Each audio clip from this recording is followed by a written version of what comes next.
A ver, ¿puede una fe chocar con una cultura de miles de años y sobrevivir? Pues esa fue la pregunta en el centro de una de las disputas intelectuales más fascinantes de la historia, la controversia de los ritos chinos, un debate que duró siglos y que enfrentó a misioneros, emperadores y hasta a papas. Y la pregunta de fondo es esta. Cuando una cultura honra a sus antepasados o a sus grandes sabios, ¿está cometiendo un acto de idolatría incompatible con una fe monoteísta? ¿O es simplemente una expresión de respeto, de gratitud, de cohesión social? Aquí está el meollo del asunto. Para poder desenredar esta historia tan compleja, este va a ser nuestro recorrido. Empezaremos con el choque inicial de estos dos mundos, luego vamos a explorar la ingeniosa solución de Matteo Ricci, escucharemos las críticas en su contra, seremos testigos del veredicto final de Roma y al final analizaremos el legado que esta controversia nos deja hoy en día. Muy bien, entremos de lleno. Hay que situarnos a finales del siglo XVI. El misionero jesuita Matteo Ricci llega a China, un imperio con una cultura y una filosofía milenarias. El desafío que tenía enfrente era, pues, inmenso. ¿Cómo introducir el cristianismo en una sociedad tan estructurada y tan diferente? Ricci se dio cuenta de algo fundamental. El confucianismo no era solo una religión más, era, digamos, el tejido mismo de la sociedad, la base de la moral y del gobierno.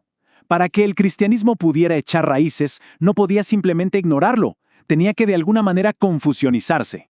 Y es aquí donde Ricci demuestra ser un genio. En lugar de irse de frente al choque, buscó una estrategia de adaptación. Decidió interpretar las tradiciones chinas de una manera que fuera compatible con la doctrina cristiana, buscando puntos en común en vez de diferencias insalvables. Su principio de interpretación fue clave.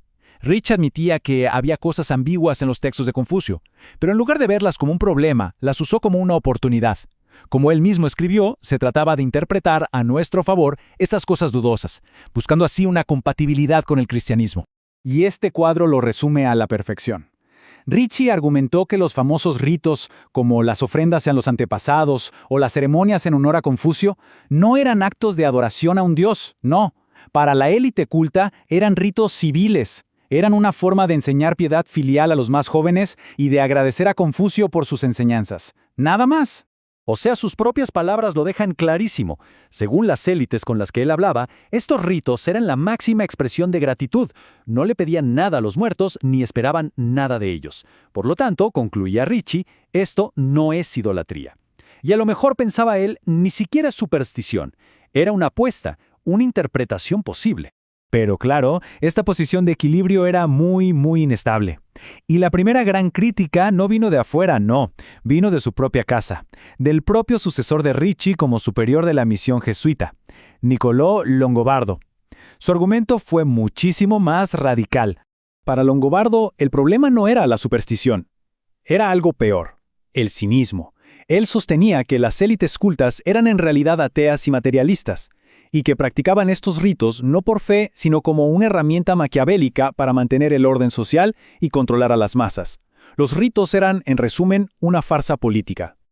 Ok, ahora vamos con la segunda gran oposición que venía de un ángulo totalmente distinto. Llegó de parte de misioneros dominicos y franciscanos que trabajaban no con las élites de las grandes ciudades, sino con la gente de a pie en las zonas rurales de China.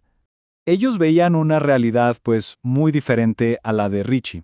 Observaban que la gente del pueblo no hacía los ritos solo por respeto, lo hacían esperando algo a cambio. Buena fortuna, salud para la familia, cosechas abundantes. Desde su perspectiva, esto era superstición pura y dura, sin lugar a dudas. Y un ejemplo clarísimo de este choque de perspectivas lo tenemos con el dominico Domingo Navarrete. Al observar una ceremonia en honor a Confucio, no vio un acto civil, vio algo que le resultó inquietantemente familiar, como una especie de versión distorsionada de su propio ritual más sagrado. Navarrete interpretó el ritual confuciano a través del único lente que conocía, el de la misa católica. Lo que vio fue un ofertorio, una elevación donde el espíritu de Confucio supuestamente descendía y una comunión para recibir bendiciones. Fue una profunda incomprensión cultural, el acto de forzar una tradición ajena en un molde que simplemente no le correspondía.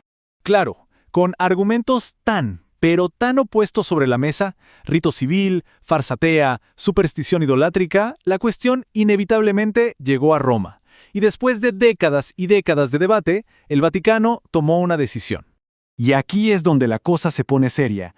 Una decisión tomada a miles de kilómetros de distancia, desde un contexto cultural completamente ajeno, estaba a punto de desatar un efecto dominó devastador para la misión cristiana en China.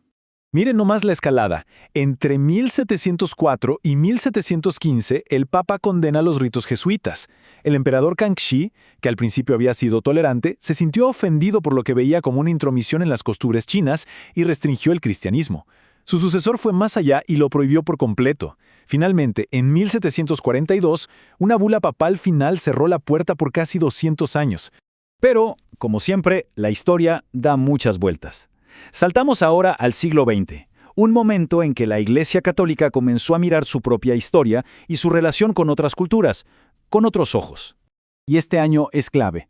En 1939, el Papa Pío XII levantó la prohibición, revocó las condenas de hacía 200 años y autorizó a los católicos chinos a observar los ritos ancestrales, reconociendo su carácter principalmente civil y social. Esto fue un cambio monumental. La estrategia de Ricci, que antes había sido condenada como un compromiso peligroso, ahora se veía como un modelo visionario de inculturación, o sea, la idea de que la fe puede expresarse a través de los símbolos y costumbres de una cultura local sin perder su esencia. Y hoy vemos los frutos de ese cambio. En algunas iglesias católicas de Asia es posible encontrar tablillas con los nombres de los antepasados donde se ofrecen incienso y flores. Las mismas prácticas que estuvieron en el centro de la controversia ahora son vistas como una forma de integrar la fe y la cultura. Aunque, hay que decirlo, el debate sigue vivo para algunos fieles. Y así, la controversia de los ritos chinos, aunque parezca algo del pasado, nos deja con esta pregunta, una pregunta súper vigente.